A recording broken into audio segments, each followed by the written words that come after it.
There are few spectacles in Zimbabwe as reliably dramatic as the presidential motorcade, attracting awe, curiosity, and attention at its display of opulence and its security protocols.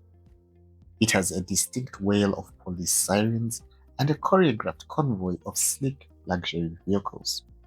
It's common knowledge that once you hear the police siren, you pull over. Voluntarily or through gentle encouragement, you learn to know your place when the motorcade passes. In 2002, people were banned from making rude gestures or swearing at former President Robert Mugabe's motorcade, which was colloquially known as Bob and the Wailers because of its sirens. A motorbike sweeps past, then another, then a convoy of vehicles that include state security, police, government officials, medical teams, armed forces, and various dignitaries, depending on the occasion, accompany the presidential transport, Zim 1. Watching the motorcade speed past makes one wonder if the president has a fear of being assassinated or it's a demonstration of power, maybe a bit of both. If that's the case, wouldn't traveling with such a large entourage be akin to painting a very large bullseye announcing that I am here?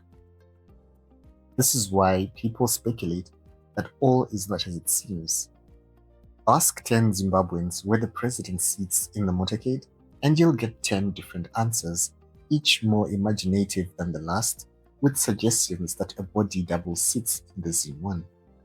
Some say that he'll be in one of the accompanying cars, maybe even aboard the ambulance that's always a part of the motorcade.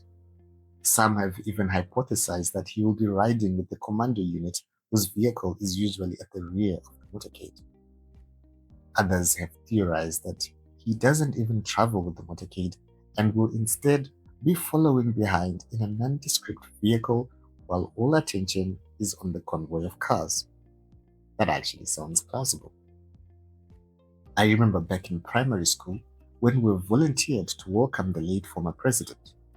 We stood in the sports field under the blazing Norville sun, waiting to have heat stroke. We watched the president's military helicopter land as the Zim 1 spread across the tracks to meet its designated passenger. It was my first time seeing a helicopter up close. We screamed, we cheered, we clapped, and we inhaled a whole lot of dust.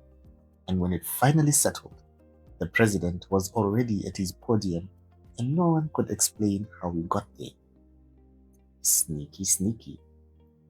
The weirdest theory I heard is that Robert Mugabe was a biker on the motorbike leading the motorcade. Where do you think the president would be?